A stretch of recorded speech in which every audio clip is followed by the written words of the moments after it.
Hey folks, welcome back to another Dice Tower preview. I'm Mark, and today we are taking a look at Faeries and Magical Creatures, which is brought to you by Forbidden Games. It's for 2 to 4 players, ages 10 and up, and games generally run about 30 to 60 minutes.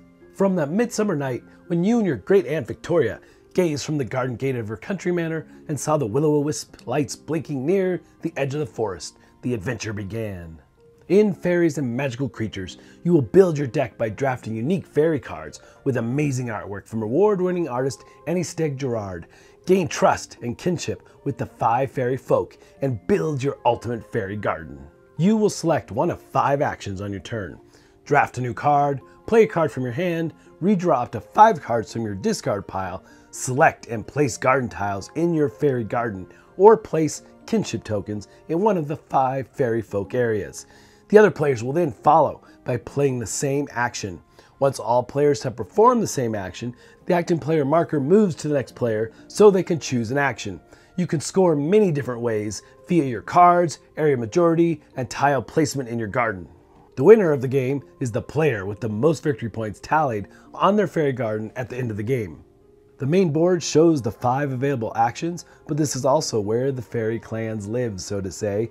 And there are 5 different types of fairy clans. You have the beast, the earth, the nature, the fae, and the trolls. So you're trying to get area majority in these things in order to score points at the end of the game. Each player also gets their own board for building out their fairy gardens. And this is one of the real fun, puzzly parts of the game. You also have a set of kinship tokens in your color that you'll be using in order to gain that majority out into the fairy realms. Each player also has a set of pawns. You'll be using those for scoring and for picking the actions on the main board.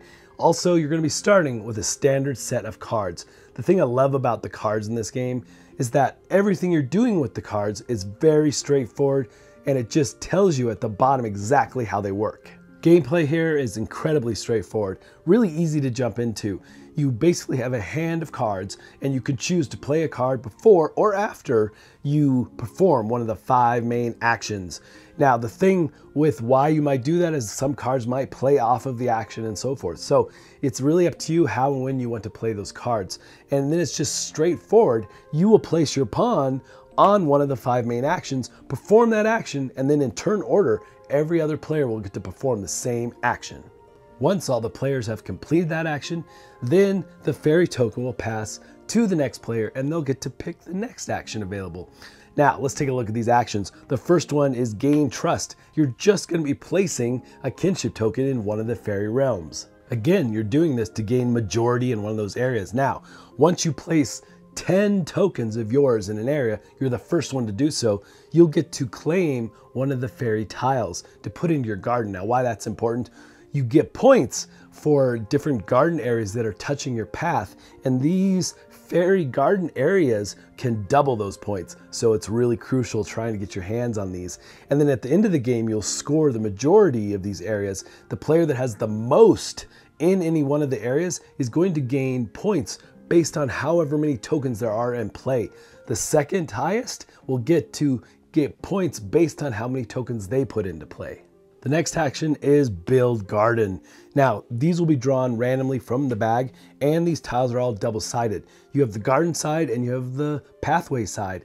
So you got to make some interesting choices, and if it's your first pathway, you have to connect it to the outside of the board, to the edge of the board. But the garden tiles can really be placed anywhere. But your whole goal, though, is to place garden pieces next to the path, because you're going to score points based on however large this tile piece is, as long as it is connected to the path and perhaps connected to one of the fairy tiles as well. As you cover up sections of your garden, you'll see that there are bonuses to be had.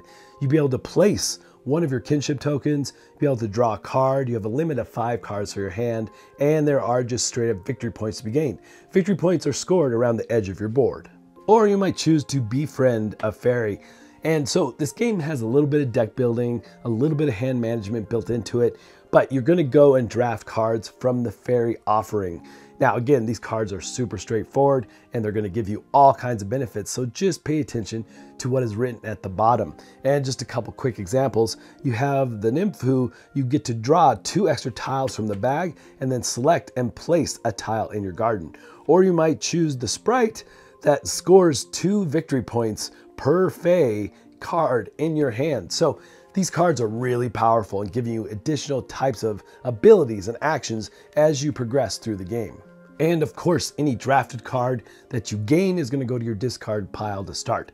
Now, these next two actions are really meant to help you cycle through your deck even faster, so you maybe can get back to some of those high-powered cards. So, Helping Hand is strictly how you get to play a second card on your turn. And if you go to Call Fairies, that one will allow you to discard cards from your hand and draw new ones back. So those, again, really just a helpful way to move through your decks. So the game comes to an end in one of four ways. If you run out of the fairy home tiles, if you can't create a full offering of the garden tiles, if you run out of fairy cards, or if one player has placed their last kinship token. The game will end, you'll total points and see who has been the ultimate fairy friend.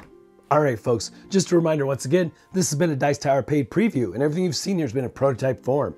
So keep a close eye on the campaign for any changes that still may occur. Now, I have to say straight out of the gate that the artwork on the cards and just in the game in general is phenomenal. Just simply beautiful artwork. I love it so much. I could truly say that. It is just so well done. I'd love to get any of these pieces and just put it on the wall. I mean, they're so fantastic. But, you know, the game does offer so many different types of choices, and I love the puzzly nature of building out your gardens, how you connect the different garden tiles to the pathway to get maximum points, and how you try to get majority in the fairy realms is another obviously big point swing if you can have the most in any one of these areas. So those are all interesting aspects for sure, and how you put those together with all the card actions really starts to chain off. You start to build this engine in your deck of cards, giving some really interesting play between the tiles and the cards and how you put that all together. But folks, ultimately, if this looks like something of interest to you, I'm sure they'd appreciate your support. So I think that's it for me, and until next time, we'll see you at the table.